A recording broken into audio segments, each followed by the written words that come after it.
I don't need a useless daughter-in-law like you. Get out of here, now. Emil shouts, trying to kick me out.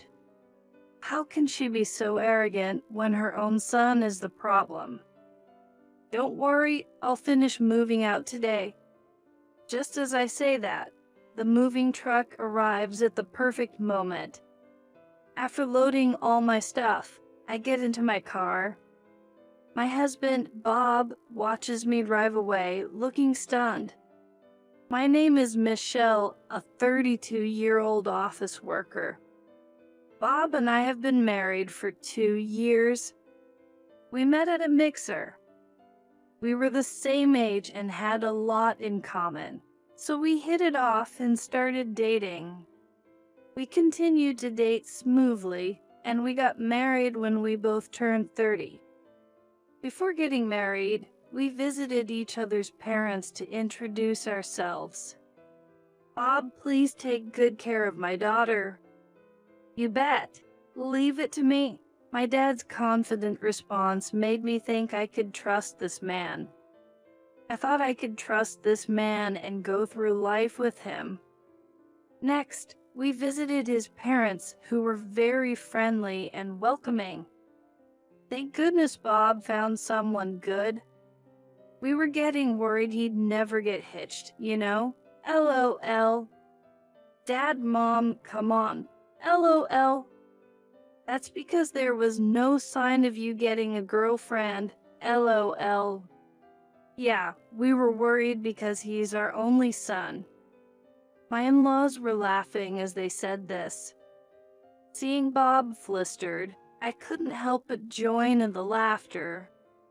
After that, we had our wedding and got married. The honeymoon phase was incredibly fun. Both of us had jobs, so we went on various outings. We'd go for drives, visit amusement parks, or even hit the hot springs. We both liked physical activities, so we golfed, went to batting cages, and even went surfing during the summer.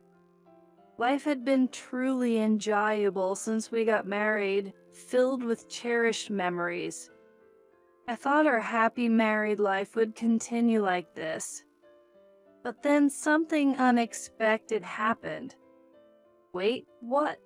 Dad got into an accident. Bob received a sudden phone call from my mill, Beth. It appeared that Ken, my Phil, had gotten into an accident while driving for work. Bob and I immediately rushed to the hospital. Dad, are you all right? Oh, Bob and Michelle, thanks for coming. How are you, Ken? Sorry to worry you all. Turns out I've seriously hurt my legs and back, and there's no guarantee it'll heal. Really, Bob and I were shocked. It seemed that Ken's injuries were quite severe. Beth, looking downcast, took us to the hospital lounge. I have a favor to ask. Taking care of Ken by myself will be difficult. Could you both come and live with us? It was a request from Beth to move in together. Bob and I hesitated for a moment, but we couldn't leave a worried Beth alone. We nodded in agreement. All right, we'll move back home. Really? Thank you. Beth looked very relieved. She must have been really anxious. If it would relieve Beth's stress, it was worth it. So we canceled our apartment lease and moved into the in-laws' house. Ken is still hospitalized, but we decided it would be better to move our stuff before he gets discharged. Michelle, how was work? You must be tired. Dinner's ready. Thank you, Beth. When Bob and I lived alone, I was the one doing the cooking. So it's really a blessing to come home to a prepared meal. Was work tough today? Thanks for always working hard. Thank you. It's a lot more responsibility now, but I'm fulfilled. I'm glad to hear that. Eat well to keep your strength up. Yes, thank you. Beth is really kind. I felt grateful for deciding to move in together. Several weeks later, Ken was discharged from the hospital and returned home. Ken had to live in a wheelchair and needed assistance for the bathroom and bathing. Most of the caregiving was done by Beth. On our days off, Bob and I would relieve Beth and handle the caregiving tasks together. Life was going well as a close-knit family, but about a year later, something seemed off with Beth's attitude. "Michelle, when are you planning on having kids?" "Well, Bob and I have been waiting for it to happen naturally." "Do you really have that luxury? You've been married for 3 years, and you're already 33. It wouldn't be strange if you had a child or two by now." I suppose you're right. From then on, Beth began to pester us constantly about not having children. "Is work keeping you too busy to have children? You should just quit. It's not like you're doing anything important." What? To be honest, it's a hassle to cook for someone who isn't planning on having kids. Really, Beth had changed her attitude toward me. Feeling overwhelmed by Beth's mounting pressure, I talked to Bob about it. "Wait, my mom said that."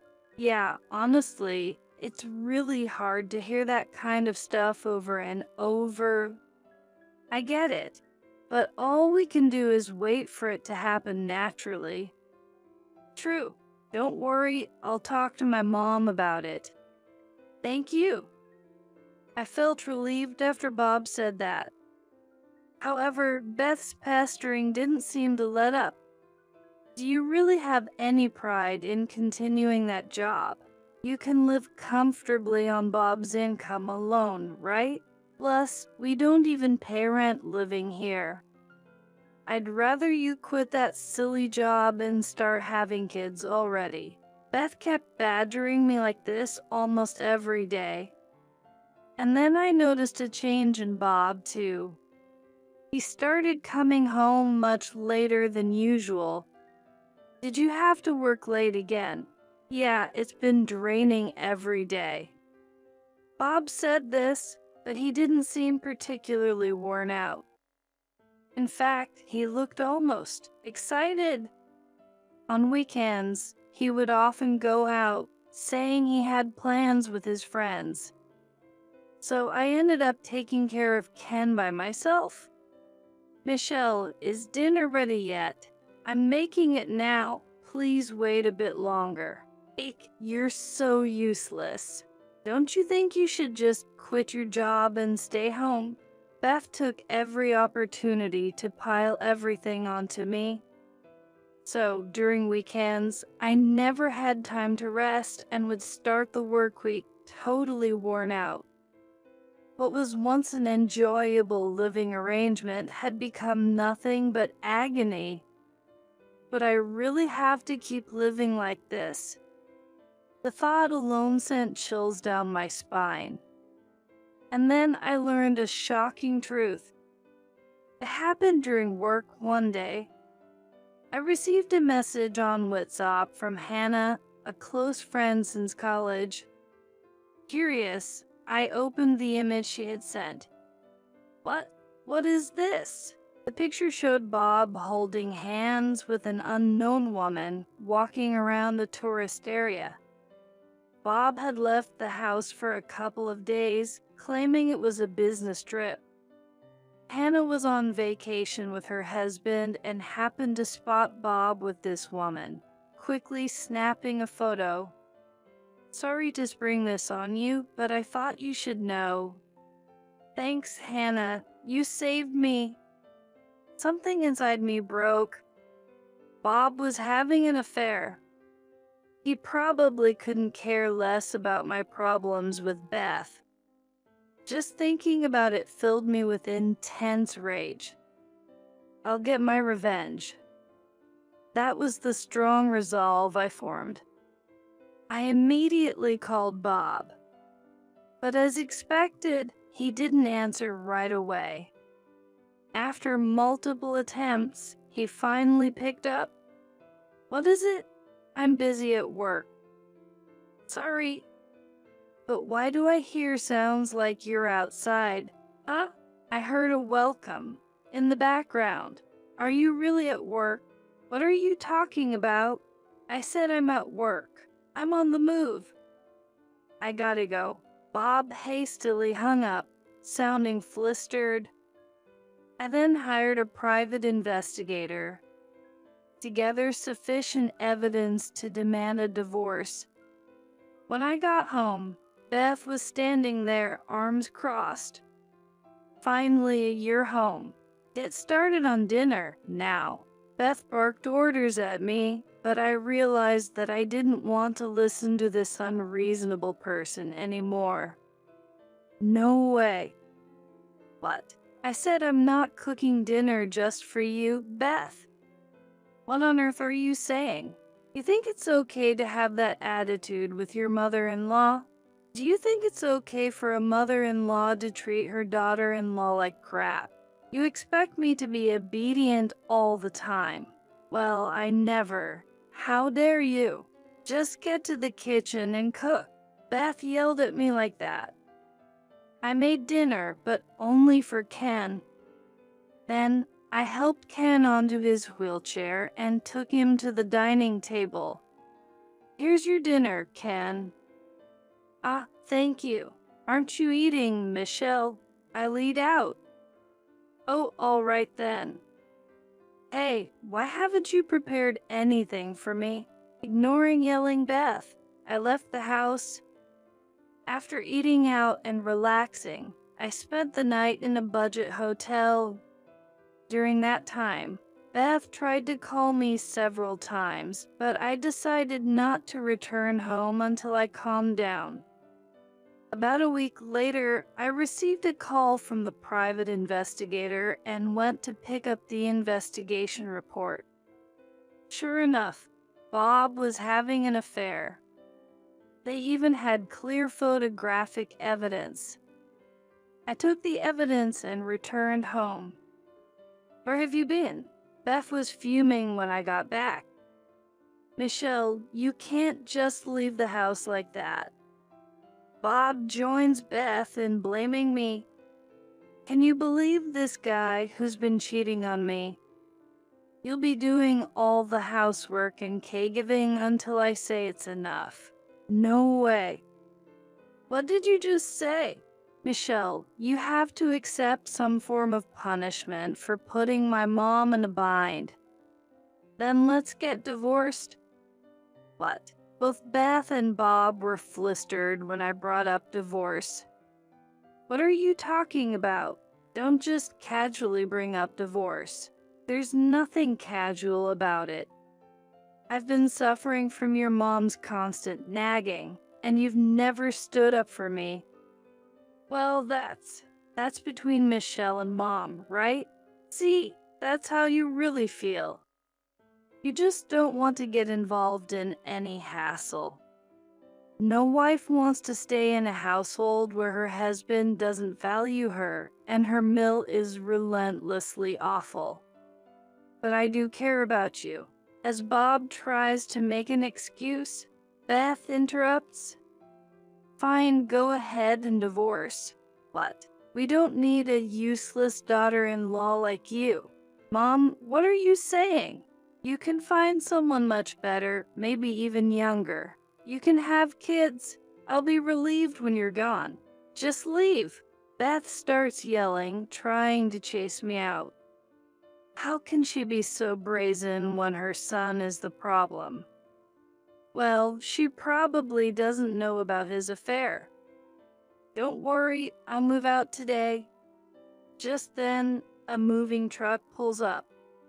What the? Michelle, what's this? As you can see, movers. I've already found a new place and signed the lease. I just need to move my stuff. You can't be serious. The movers efficiently load my belongings onto the truck.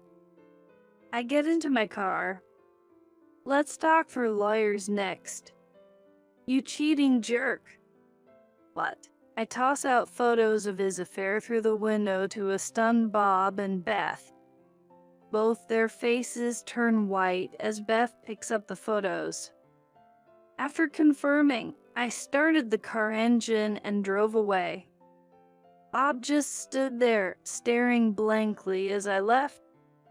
Beth looked at him in disbelief. Later, I contacted a lawyer to demand a divorce and also sought alimony from both Bob and his affair partner.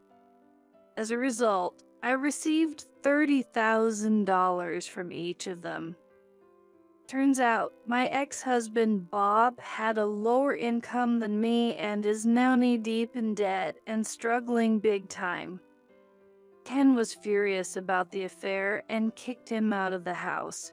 Bob now spends his days commuting between his workplace and his apartment, trying to pay off his debts.